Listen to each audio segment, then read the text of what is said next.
so for the quiz, know everything minus chapter 17, pathways. And minus senses. For the quiz, you don't need to know pathways or senses. For the practical, you need to know pathways and senses. Okay.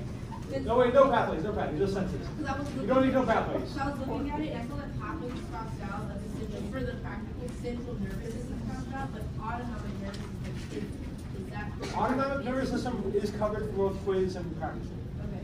What we're going over now is covered for both quiz and practical. Senses is only practical. We'll be on the next one. Sorry, the practical goes through 15 through 19. The practical is through 15, 16, 18, 19. Yeah, okay. Yeah. Okay. 16, 16, 18, 19. I should have updated on the online. The quiz study guide and the practical topics are updated.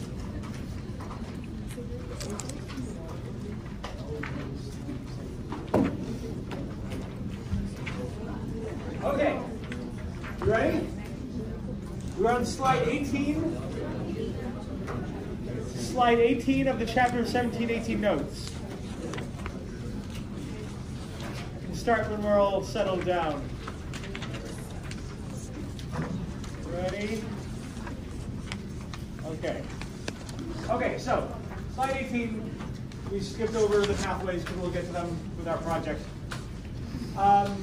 This is review. You've seen this already. We're not talking about the autonomic nervous system yet. This is all about the somatic motor nervous system. Somatic motor nervous system controls what kind of tissue? Skeletal muscle. Somatic motor neurons control skeletal muscle. We've seen this already with the neurons that communicate with skeletal muscle. They have the axon terminals, communicate the motor end plates, so on. And so that's what we see here.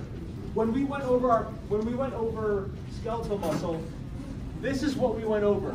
You've got your somatic motor neuron here. Is it going to be in the dorsal horn or the ventral horn? Dorsal or ventral, the somatic motor neuron cell body? The ventral horn. Somatic motor neuron is going to be in the ventral horn. It extends out the ventral root, synapses with our muscle. This is a lower motor neuron. So now we're introducing some more terminology. This is a lower motor neuron. In a motor pathway, there's at least two neurons. There's a lower motor neuron and an upper motor neuron. So here's the upper one coming from the primary motor cortex. What brain region is that in, the primary motor cortex? It's in the frontal lobe. What specific part of the frontal lobe? Precentral gyrus. Precentral gyrus. The precentral gyrus of the frontal lobe, we've got our upper motor neuron. It sends a signal down the spinal cord, a descending pathway. It's called a descending pathway. It's going down. Going down the spinal cord to this cell body is in the ventral horn. From the ventral horn, ventral root to the skeletal muscle. You can write all this down. All right, so I'm going to abbreviate. Primary motor cortex. From the primary motor cortex, we then go to synapse to a neuron in the ventral horn. What white matter tract does it go through? What part of the spinal cord? Posterior column, lateral column, or anterior column? Put your notes. Posterior, lateral, or anterior column?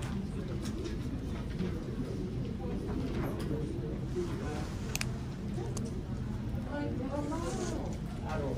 Posterior is for sensory, lateral is for motor, somatic motor, anterior is mixed. But for somatic motor, it's lateral. So this tract travels along the lateral white column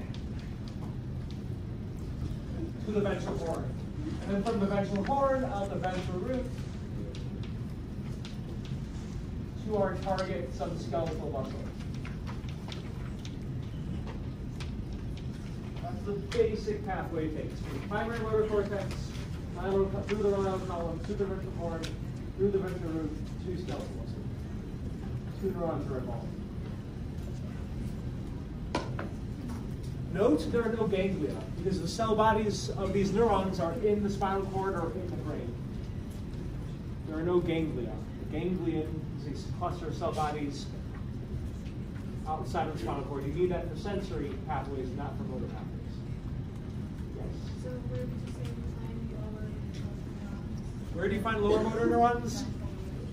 In the ventral root if it's coming from the spinal cord. Sometimes they're in the brain, but in this case, spinal cord.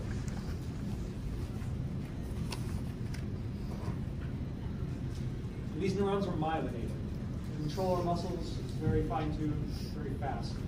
These axons are myelinated.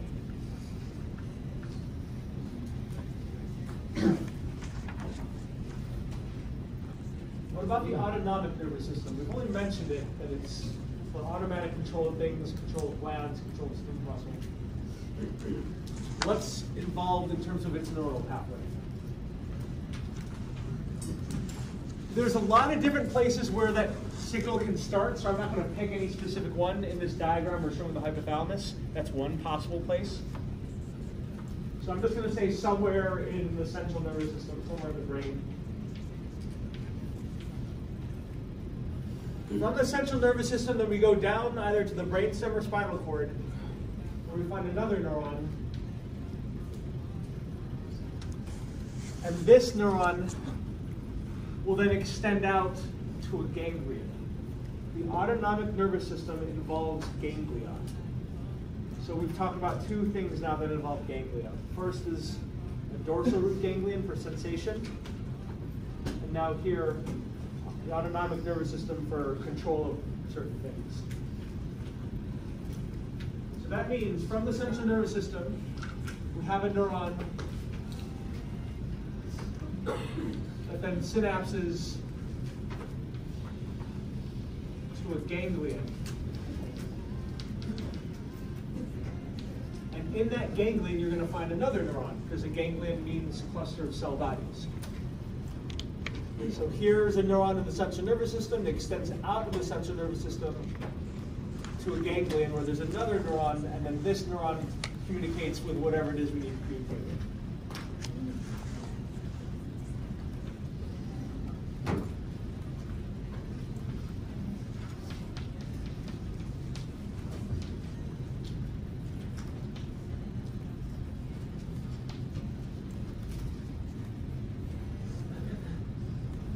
Because there's at least 2 neurons in this pathway, let me go back.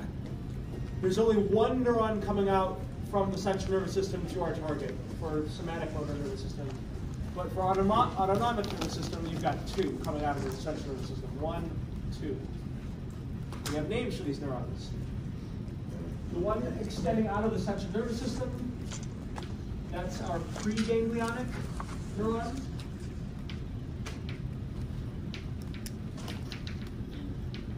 One extending from the ganglion out, that's our post-ganglionic neuron. One's pre, one's post. Yes? Would the one coming from the central nervous system be multipolar? The one coming from the central nervous system is a multipolar? Yes. They're actually both multipolar.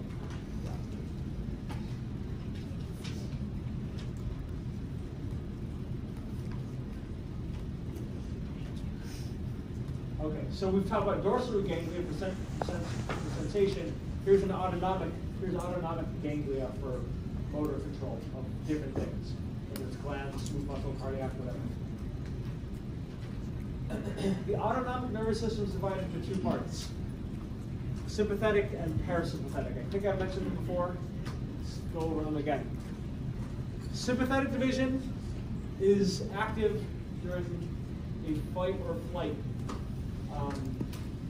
type of situation. Like if you need your heart rate up really high, if you need to breathe hard, if you want to take blood away from digestion is not your priority right now, survival or something, some stressor is. That's activation of your sympathetic nervous system. Some characteristics that are very common for the sympathetic nervous system anatomically. All these preganglionic neurons come out from T1 to L2. You don't find any coming from the cervical region. You don't find any coming out from this most caudal part of the spinal cord. The preganglionic neurons only come out in this thoracolumbar division, T1 to L2. That means if we want to control something like our eyes, like if we want to dilate our eyes, it has to come from this most rostral part of the spinal cord of sympathetic division, from T1, and then go up and go there.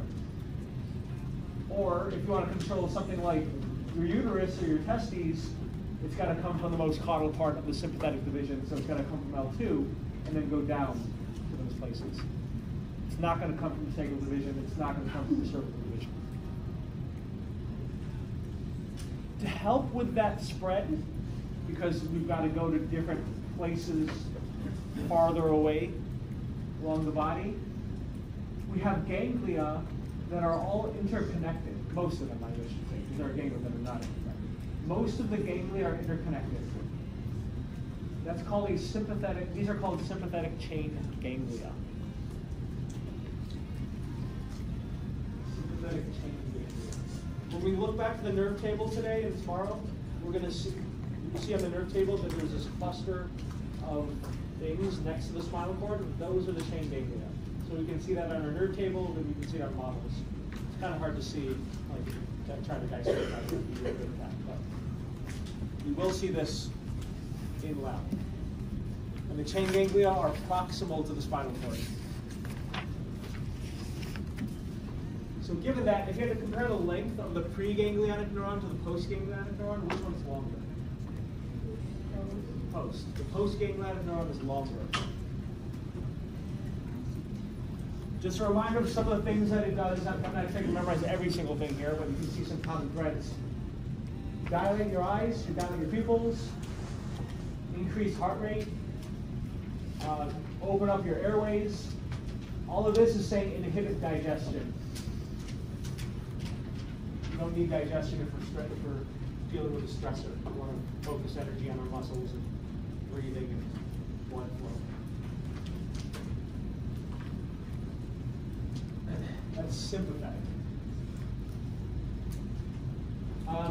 Right, just to reiterate the importance of sympathetic chain ganglia, by having all the ganglia connected, most of the ganglia connected, by having most of the ganglia connected, that allows each ganglion to innervate, to diverge to more parts. Yes? The nerves in like females and males for like the reproductive system, is it different? Are the nerves different? Or are they like located in different? Are the nerves different in male versus female reproductive systems? Good question. The major branches are the same. Okay. As it branches out more and more, it's obviously going to have to differ because you have different organs. Mm-hmm. So that does differ. Okay. And honestly, there needs to be more research into that. Okay. Because, yeah, people shy away from sexual research. So there's not, I feel like there's not enough, like I don't know enough about the specific branches that go to, say, the penis versus the clitoris. Yeah.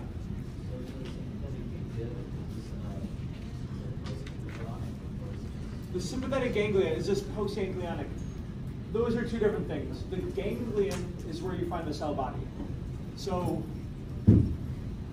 this circle that I've drawn is represented by this small part or that or that or that. That's the ganglion. The ganglion is a region where you find cell bodies. The preganglionic neuron has its axon terminal in the ganglion. The postganglionic neuron has its dendrites in the cell body in the ganglion. That's what that's saying. Any other clarifications?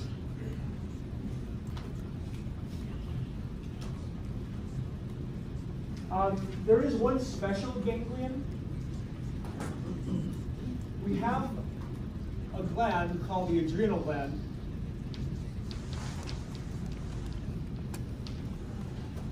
The adrenal gland is this gland that sits right on top of your kidneys. It's separate from your kidneys. The reason why it's called adrenal, the word renal means kidney. Adrenal means on top of the kidney.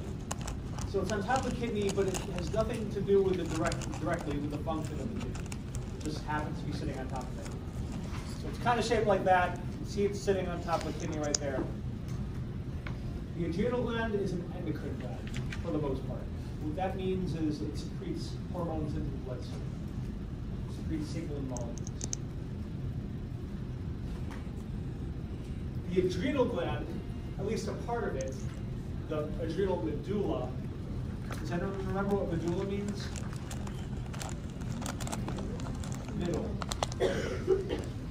In this middle part of the adrenal gland, you have cells called chromaffin cells.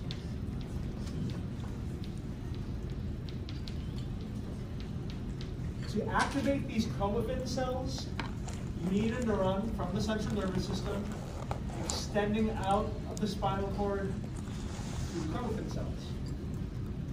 So here's our preganglionic neuron leading to chromaffin cells.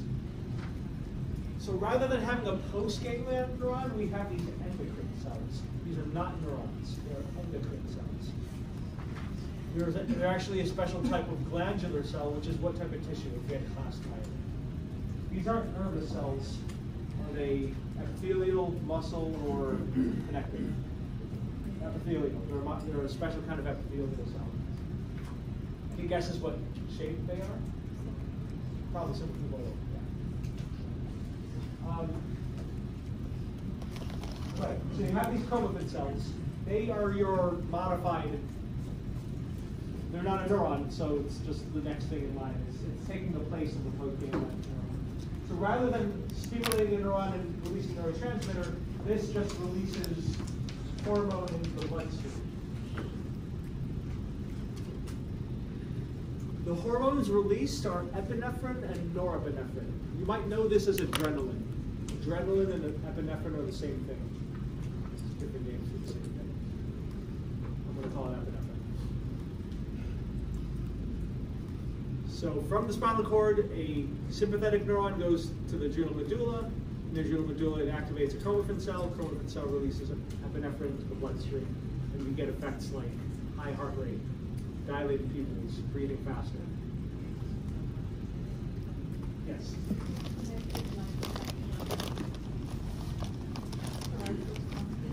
Is this connected to stress? Yes. This is connected to a short-term stress.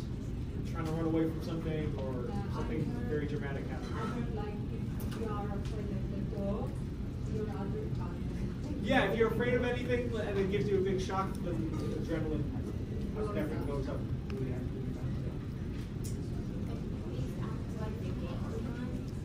Yeah, so the adrenal medulla is a modified ganglion. A ganglion just means a collection of cell bodies outside the central nervous system, but it's supposed to be a neuron. This neuron is going to it, but there aren't any more neurons here. So you just have the ends of neurons. So we would call this a modified ganglion. It's not quite neuronal.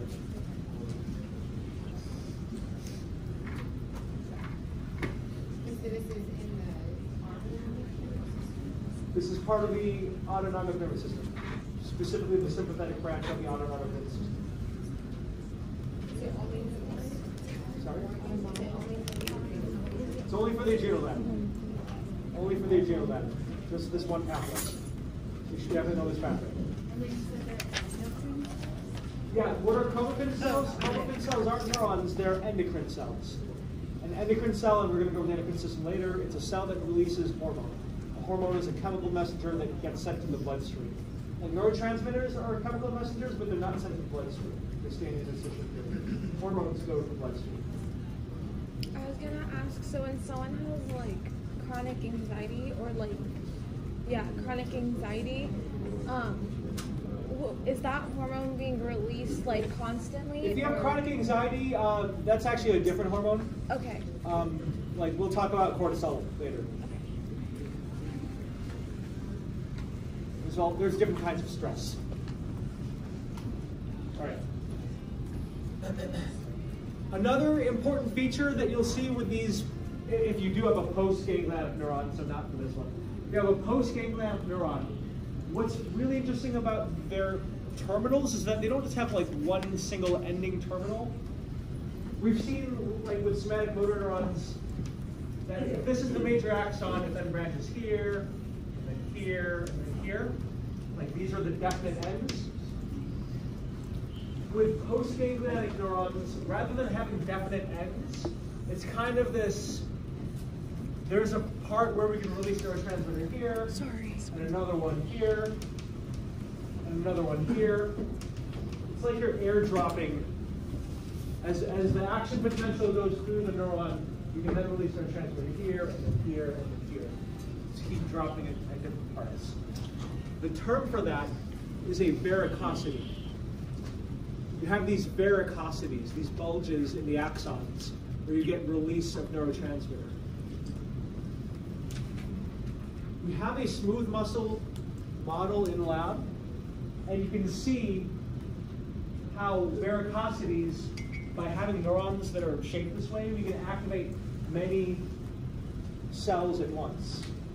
All these smooth muscle cells will get activated at a similar time because all these varicosities will be activated, releasing neurotransmitter.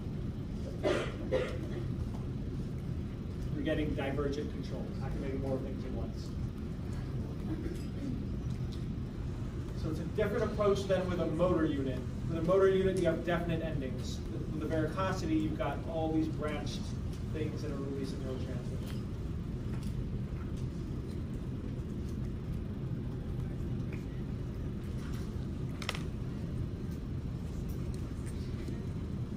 So far, we've just been talking about sympathetic. Any questions on? Any more questions on sympathetic? The parasympathetic division, you still have varicosities. You still have a preganglionic and a postganglionic neuron, but there are some key differences. One, in terms of its function, it's rest and digest. If sympathetic dilates our pupils, parasympathetic will constrict pupils. If sympathetic increases heart rate, parasympathetic will decrease heart rate. It basically does the opposite. It's the complement. It's the antagonist. So we have antagonistic muscles, we have antagonistic neuronal control.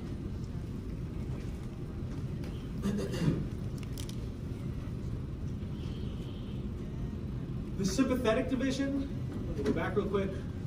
Sympathetic division only came out from T1 to L2. The parasympathetic division only comes out from very small parts, from the brainstem and from sacral areas. So we call this the craniosacral division because it's only coming from the brainstem and from the sacral parts, S2 through S4. We've gone over a bunch of cranial nerves.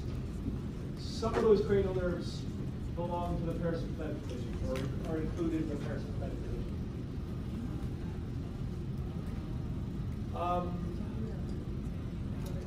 Another big difference is that the ganglia for the sympathetic nervous system, the ganglia were close to the spinal cord. Here, the ganglia are not close to the spinal cord. They're much closer or even on the organs that they control. The ganglia are farther away from the spinal cord. Another key difference, the postganglionic neuron does not have myelin. So this neuron is unmyelinated, which means control, there's still control, it's just slower, relatively.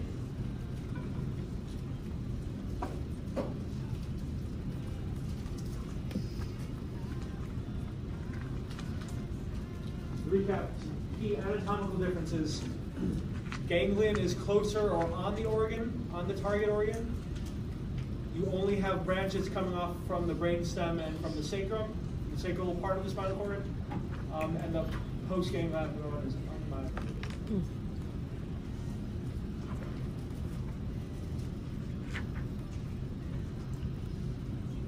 Which cranial nerves are involved in the parasympathetic division?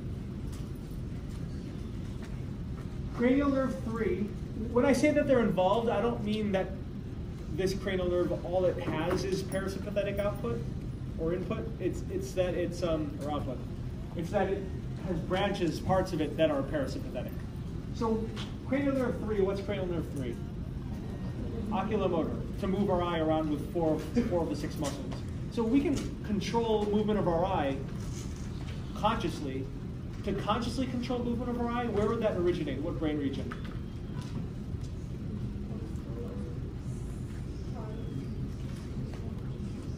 It would come from the premotor cortex. If we want to consciously control the movement of our eye, because it's enough skeletal muscle moving our eye, it would come from the premotor cortex. But if we want to control things like our pupil size or our focus of our lens and unconsciously do it, that can be a parasympathetic pathway.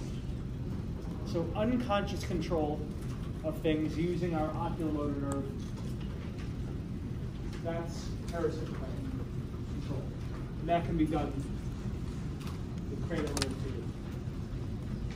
So that pathway would come like right up here, here's cranial nerve 3, to the eye, or the lacrimal gland. Cranial nerve 7, which one's that? Facial. Cranial nerve 7, we're controlling things like our salivary glands.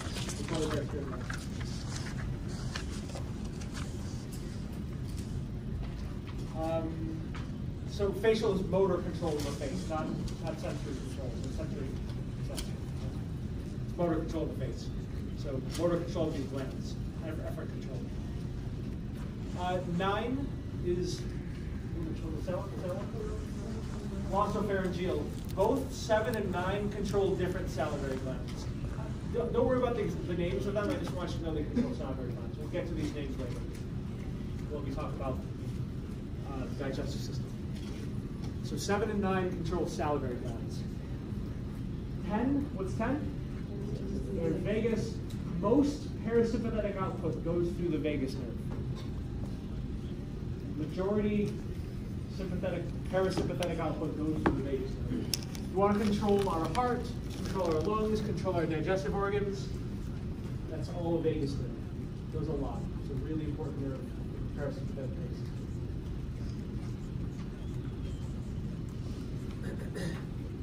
So that's all coming from the cranial division. Vagus nerve comes from up here, it goes down all the way to your intestines. It's a long nerve, longest cranial nerve. The ones coming from the sacral division, that's controlling things like your kidney, your urinary bladder, and your internal genitalia, reproductive system. So I just want you to know those as the pelvic nerves. Know these as the pelvic nerves. Pelvic nerves control those lower body organs, inferior organs. Yes. Yeah. Where's the ganglion? So if you look really closely at this diagram, here in red, for instance, in red, this is a preganglionic neuron. It goes, and then we get to the penis, we get to the scrotum, and that's the really small postganglionic neuron. Here's a really small one for the ovary, small one for the bladder, small one for the kidney. It's going to be on or next to the organ. We don't even know which one is that. All I want you to know for parasympathetic nervous system is that the ganglion is close to or on, just that much, close to or on the organ. So in other words, the preganglionic neuron is really long, postganglionic neuron is really short.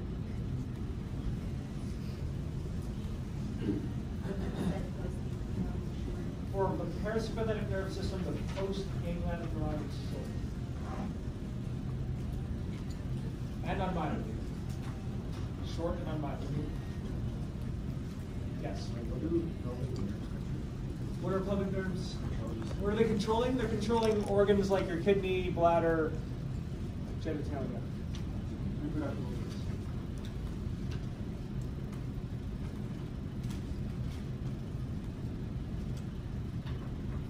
Like I mentioned before, for most of these organs, not all of them, I'll explain some exceptions in a minute.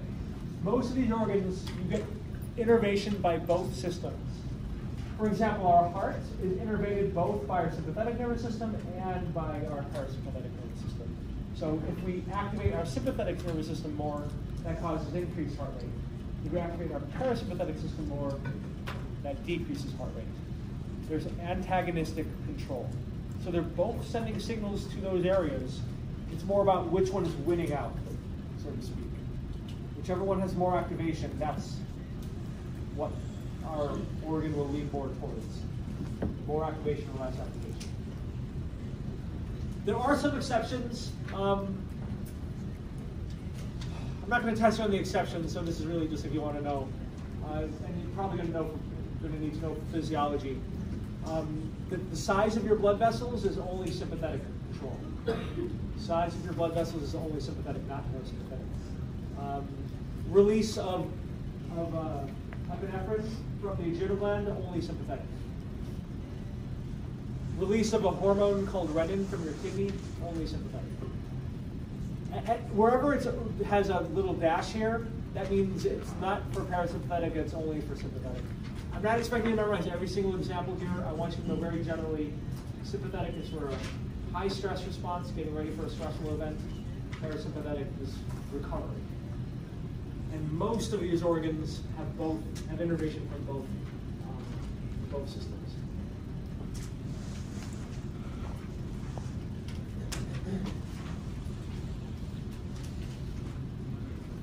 Cool. Last thing I want to say about the autonomic nervous system, and this, the last part of the autonomic nervous system, there's this branch called the enteric nervous system. Enteric, that word refers to the gut, to stomach, intestines, stuff like that. What's really neat about the enteric nervous system is that it can be controlled on its own. Just like how the spinal cord can integrate its own information, you don't need the brain for some spinal cord reflexes. There are enteric nervous system reflexes where it doesn't need any input from the brain or spinal cord. It's kind of like a second brain. Which is why there's some truth when you feel something in your gut, you have a gut feeling, you think with your stomach. Not thinking per se, but you definitely get some processing with your stomach, with your gut. It can, of course, receive input from the brain and spinal cord, and most of that input is coming from the vagus nerve. So the entire nervous system can be influenced by the vagus nerve.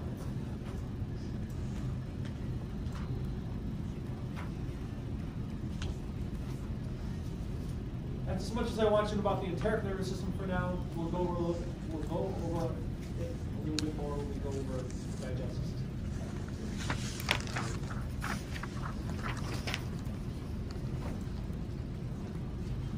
Cool. Take a moment.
Vagus nerve. The thought was if you cut the vagus nerve, then you tell the stomach to stop releasing acid. And that is true. That will, at least for the most part, happen. Would the stomach still be able to work if you cut the vagus nerve?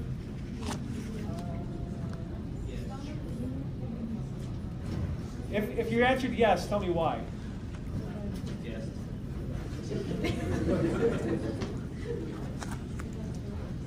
Sorry? What about it? Can function on its own. Yeah, thanks, Mariah. The enteric nervous system can function on its own. So if you cut the vagus nerve, now the brain's not telling you to move, but it can still do its own thing. For example, if you eat food, your stomach will start moving and digesting, right? It'll automatically do that. You don't have to think about that. But let's say you smell or hear food. Your stomach starts moving, right? It starts grumbling. That's your brain telling your stomach to start moving. So that's an example of your vagus nerve controlling your stomach. But yeah, so that's what you want. Here's another question.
I messed up on it. It's United. That's United.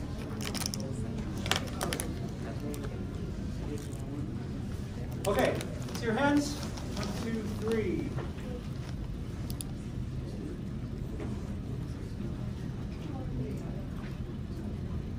Find someone with a different answer. Turn around, talk to the person in front of you or behind you. Talk over. You messed up, so you guys, it should be 19. You guys still need the notes.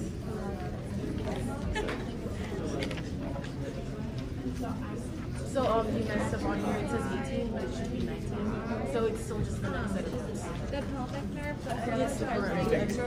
I think it's 2. Because if I remember, the pelvic nerves or the pelvis nerves controls the lower functions. Pelvis nerves control lower functions for sympathetic or parasympathetic?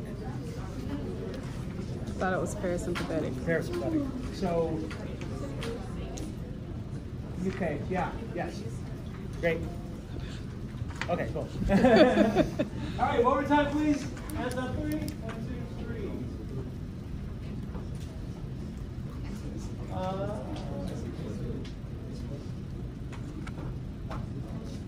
I got 3 simple letter. 1, 2, 3. B. B. It's B. Here's why. We want to control the bladder. Let's take a look back at this diagram. If you want to control the bladder, with a sympathetic nervous system, nerves only range, spinal nerves only range from T1 to L2. So bladder is, pretty low down. We want to have a nerve come from somewhere in the lumbar region. You can see it come out here and then go to the bladder. There's our pathway in the lumbar region. There is no such thing as a sacral or coccygeal sympathetic nerve. If we want to control the parasympathetic nervous system, there's nothing in between here. We have to compromise the pelvic nerves or cranial nerves. So pelvic nerves would make the most sense. Pelvic nerve, the bladder. Looking at our choices again. Lumbar spinal nerves, pelvic nerves. Sense? Questions? Okay. We are moving on to senses. Again, senses are covered in practical.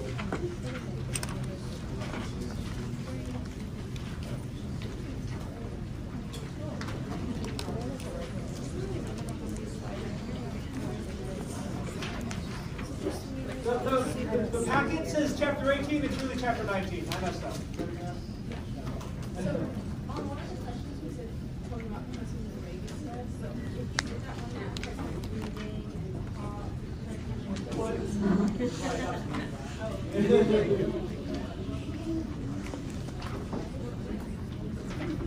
You can kind of branch of it though, like the vagus nerve branches, cut the branch and goes and stuff. Okay, we've talked all about the brain, cranial nerves that come off of it, the spinal cord, the spinal nerves that come off of it, and a little bit about the autonomic nervous system, which is the part of the efferent division. We talked about somatic motor neurons, part of the efferent division, autonomic neurons, part of the efferent division. We're going back to sensory, so we're going on the input side of our reflex pathway. Remember, every reflex pathway is input, integration, and output. We've mentioned some senses already. We talked about somatosensation, myasine corpuscles, distinct corpuscles, things like that. So those will be mentioned again, but we're talking in more detail about how these senses work, as well as special senses like vision, hearing, taste. So we're going to look at different receptors, more than just Pacinian corpuscles and Meissner's corpuscles. We'll look at special organs like the cochlea, the vestibular apparatus, special parts of the ear, special parts of the eye. A lot of this is going to focus on not only on touch, but also hearing and seeing. A little bit on taste. When we get to lab, we'll look at that histology that some of you already taken a look at. I'll show it again. Then we'll have the ear and eye models, and we'll dissect I can't remember what animal it is. It might be a cow or a sheep eye. Dissecting eye.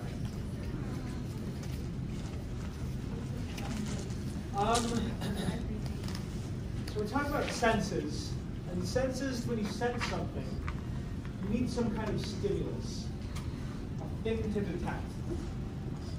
When we go metal detecting, we need some weird device, the metal detector, to have something that detects like electrical currents. I'm not quite sure how they work.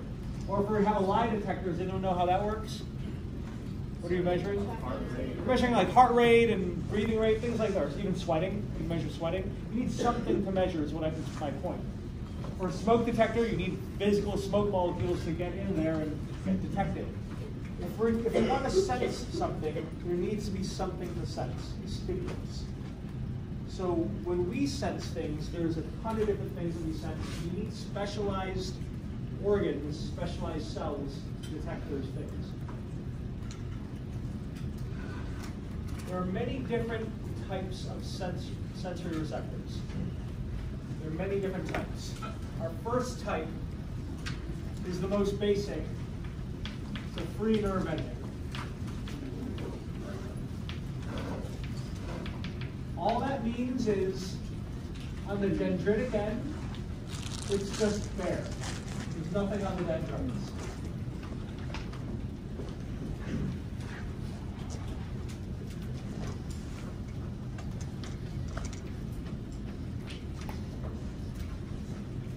They're dendrites. Does anyone remember what nociception means? Pain.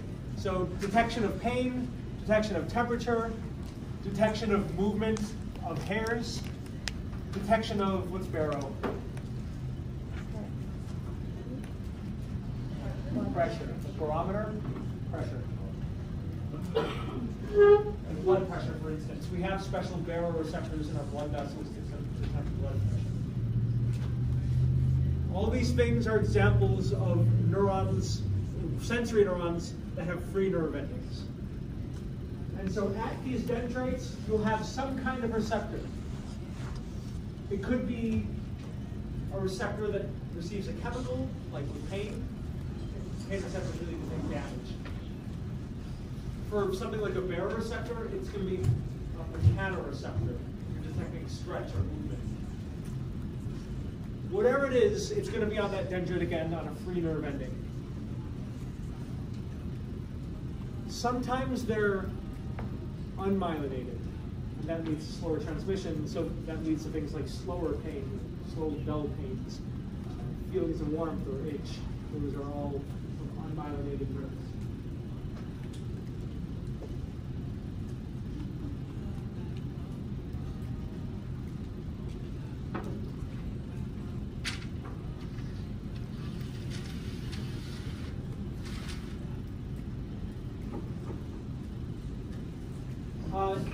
An example of baroreceptors, again, are ones that you'd find lining certain blood vessels. We haven't gone over these terms yet, the carotid sinus and aortic sinus, but these are major blood vessels that are leading to the rest of your body and to your head. Pretty vital places, the rest of your body and your brain. So lining these places, we have mechanoreceptors, well, more specifically baroreceptors, which are a type of mechanoreceptor. A mechanoreceptor is a receptor that responds to a physical stimulus. We've talked about two types of receptors so far. We've talked about chemical receptors. Does anyone remember the second type?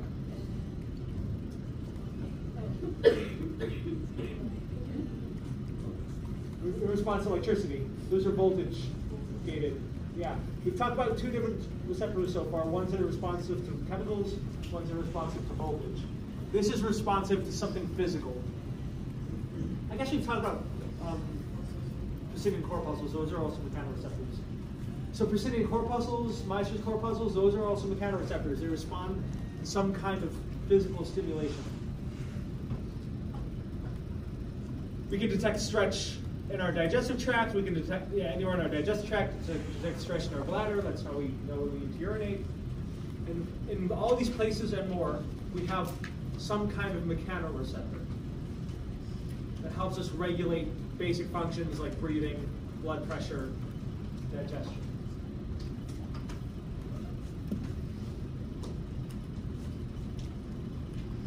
It's important to know what's going on inside of our body. These examples, is this conscious or unconscious processing? Unconscious. It's autonomic, we don't have to think about it. These are examples of senses where we don't have to think about it. I know if I'm feeling something, I know if I'm seeing something. There's tons of things going on in our body that we're not conscious of. We don't have to think about it, it's automatic. So, baroreceptor is a type of mechanoreceptor? Yeah.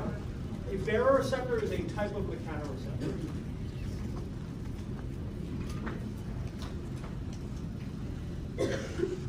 And other examples of mechanoreceptors are Pacinian corpuscles, Meissner's corpuscles, Merkel cells. Those are other examples. Anything that responds to physical stimulus.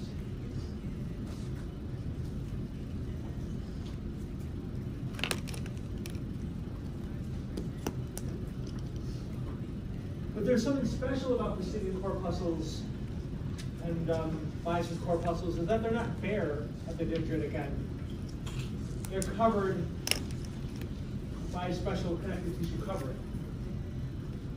So they're more than just baroreceptors, they're complex. We call them complex neural receptors.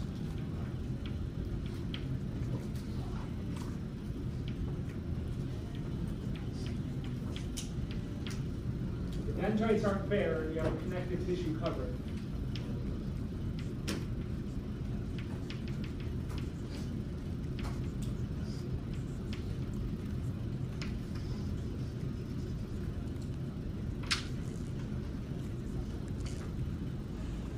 So a lot of the somatosensory receptors, like Pacinian corpuscles, Meissner's corpuscles, Ruffini endings,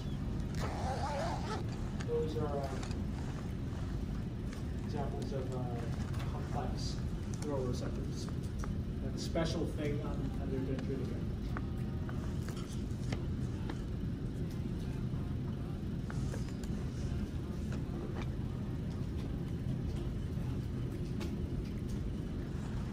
Having this connective tissue covering, again, it gives you some special adaptations for things like vibration and pressure rather than just stretch. These basic baroreceptors are great for general stretch. Is your bladder stretched out? Is your stomach stretched out? But if you want to have something more fine-tuned, a different kind of pressure, you need these connective tissue coverings.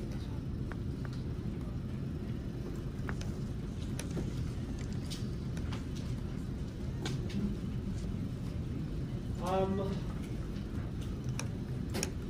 going to skip this slide for now, so hold off on 7 and 8. We'll get to that in lab. It's going to make a lot more sense. This last type of receptor, in terms of its structure, we're still going to have a sensory neuron. You always need a sensory neuron. But at this dendritic end, front of it means you've got another cell.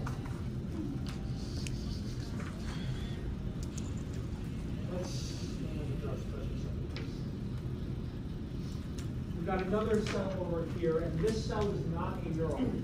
It's neuroepithelium.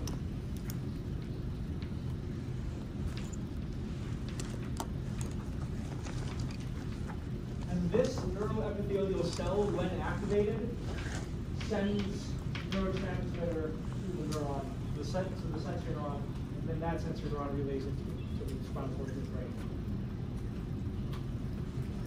This is a special sensory receptor cell.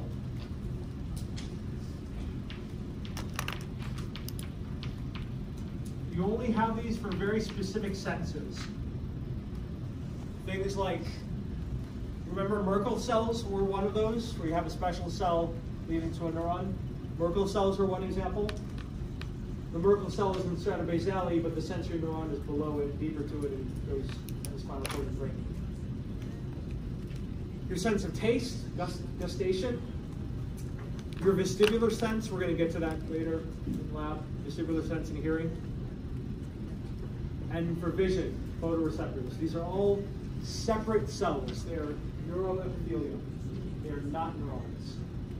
And these cells, when activated, then communicate with neurons. We're adding another specialized cell.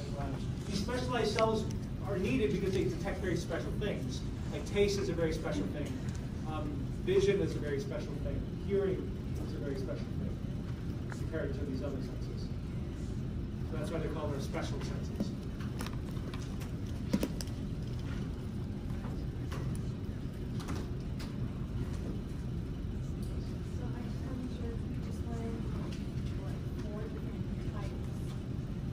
Different types of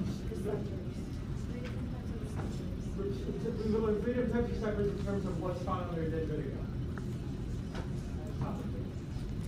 Whether they're bare dendrites that connect to these coverings, or they have a cell communicate with it, a special cell communicate with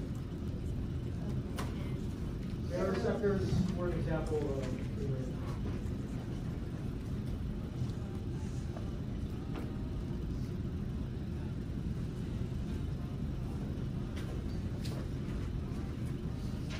You don't know that one yet?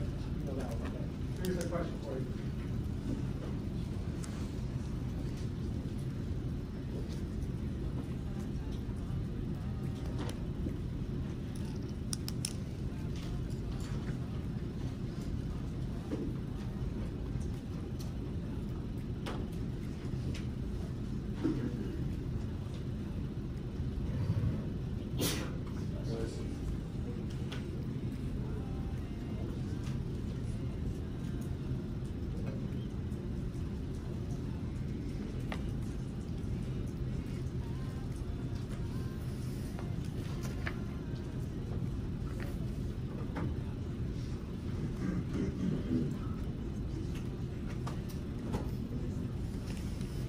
Raise your hand a few more times.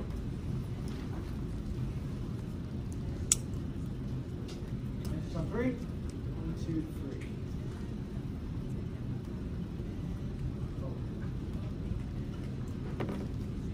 3. Real quick, talk to some people in front of you, behind you. I said one. I said one. Okay. And you guys put 4 and you put 3. Yeah. I put Why? 1 because that's the it's like a sensation, like you can feel touch, rather than with you can still feel vibration, but I don't know. I just put that one because I felt like it made more sense, like most sensory. I can read. I did too, because I thought about the location of epithelium. Yeah.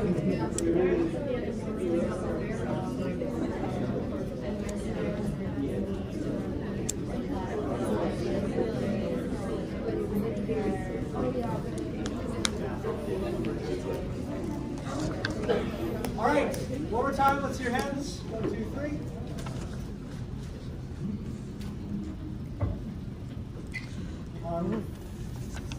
Three, say the letter. 1, 2, 3. D. D. Meissner's corpuscles That's a connective tissue covering. Myositis corpuscles have connective tissue covering. So do repeated corpuscles.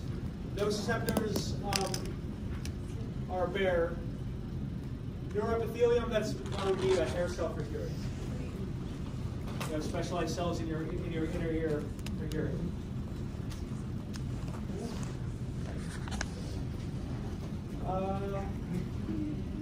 Yeah, take a moment to try to figure this out. Feel free to talk to your neighbors. I'll give you a minute or two.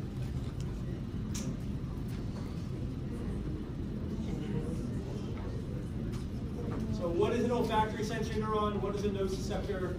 What is a tertiary? Sorry, when I say tertiary somatosensory neuron, that means something that starts in the thalamus. A tertiary somatosensory neuron starts in the thalamus.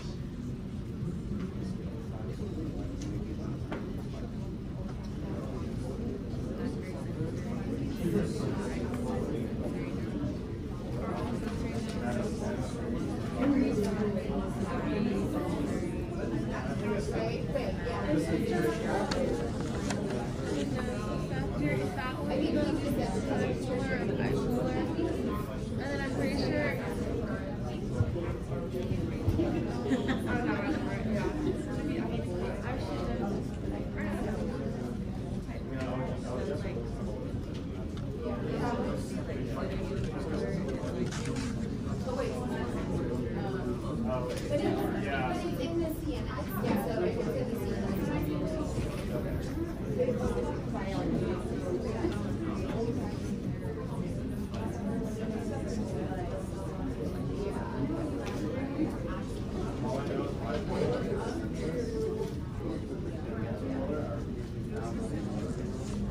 Okay,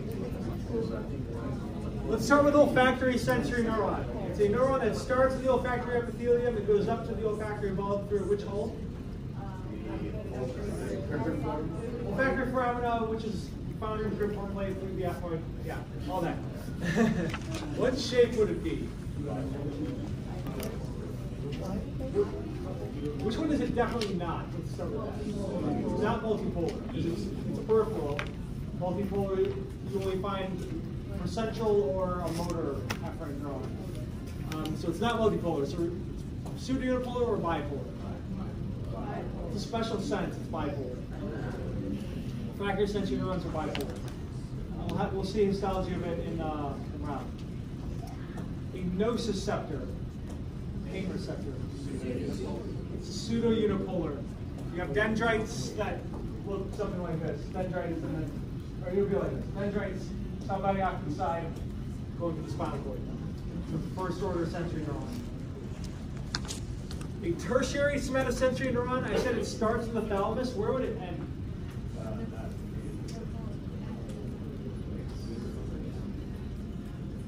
Where would its dendrite or axon terminal be?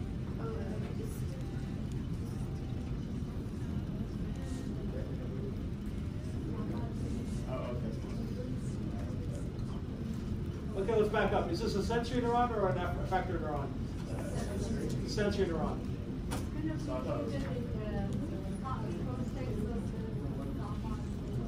The somatosensory cortex, right. This tertiary somatosensory neuron starts in the thalamus, ends in the somatosensory cortex, post-central gyrus of the frontal lobe. So given that, starting in the thalamus, ending in the cortex, what kind of neuron will this be? This will be multipolar. This will be multipolar. It's entirely within the brain. It's entirely within the central nervous system. Can I clarify anything? Questions?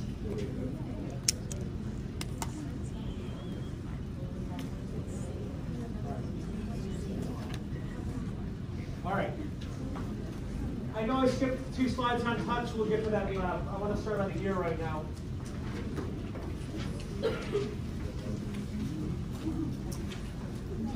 When we look at the ear,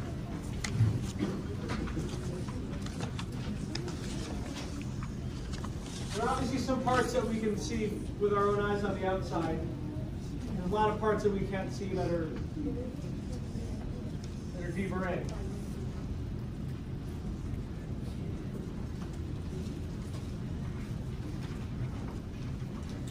parts that we can't see that are deeper in. But let's talk about the outer ear first. When we say outer ear, it's all the stuff that we can see on the outside. The ear, the thing that we call the ear, this is called your pinna or your auricle. There are two names for it. I don't care which one you use. Pinna or auricle. A-U-R-I-C-L-E. Yes? Honestly, I can't remember. Both are good. I think we said pinna when we went over the pig, fetal pig, and then tons of things have the word auricle in it. Like remember the auricular surface of the sacrum? They both come up. So, both. Why do we have an auricle? Because it helps funnel sound in. So it helps us with hearing things in different three-dimensional spaces. If you look at other animals that have large ears, they have generally good hearing. Like elephants have those large ears, but that's also to fat themselves. There's a lot of other adaptations. Chinchillas have hearing that are very similar to us. That's why we use them for studies. But yeah, that's why we have an auricle.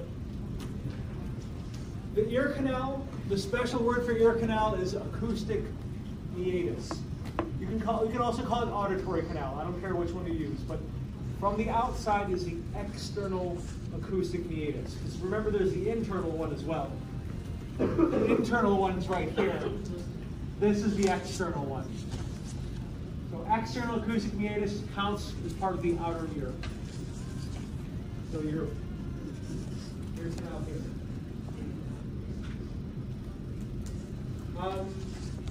Remember, in our ear canal, in our external acoustic meatus, this is where we find ceruminous glands. It's an apocrine secretion, specialized for catching bacteria. It's antimicrobial. The border between the outer ear and the middle ear, we'll talk about the middle ear next. The border is your eardrum, which you should know as the tympanic membrane. Tympanic for drum. It's the border between the outer and middle ear. Just like a drum vibrates when you hit it, our tympanic membrane vibrates when sound waves get into our ear, it vibrates the tympanic membrane. That's the beginning of how we hear sound. Right. Yes. It's the ears. Eardrum, tympanic membrane, same thing. You should know it as tympanic membrane. Yeah, border between middle and outer ear.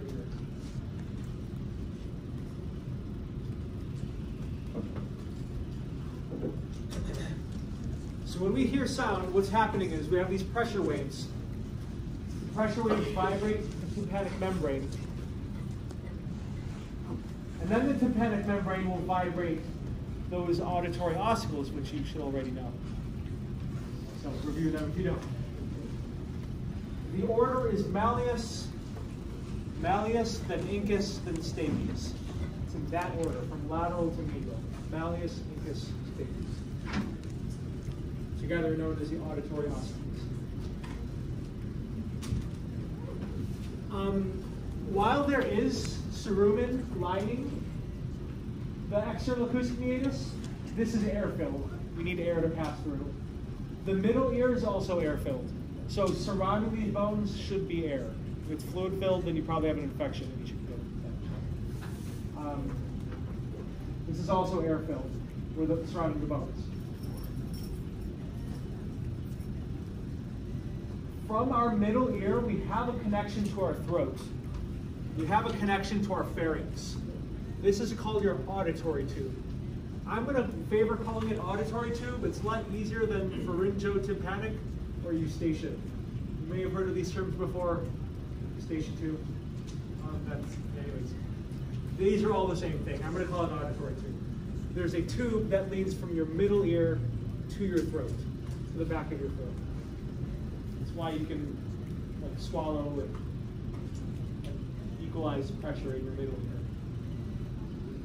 Or get clogged and then you can't hear anything. So the function of this tube is to help equalize air pressure. You have air coming in here, but you also want air to exit out. You don't want air to get trapped.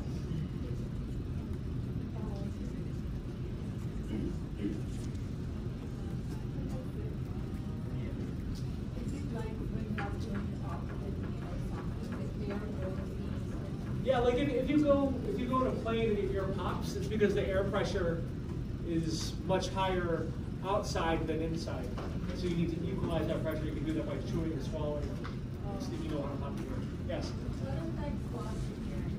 I'm sorry? What affects the loss of hearing? What affects loss of hearing? Anything in this pathway. If you affect the eardrum, you affect bones, you affect the cochlea, any of these things, if you block this tube, any of these things can affect hearing. We'll go over some examples. Or even brain damage. Damage to the nerve, damage to the brain. Do the bones have like a marrow pocket? Sorry guys, I need to hear. Please stop rustling. Do the bones have a marrow pocket? Do the bones have a marrow pocket? That's a great question. They're really small. They're irregular bones. I don't think, they probably have yellow marrow, very small, but they don't have red marrow.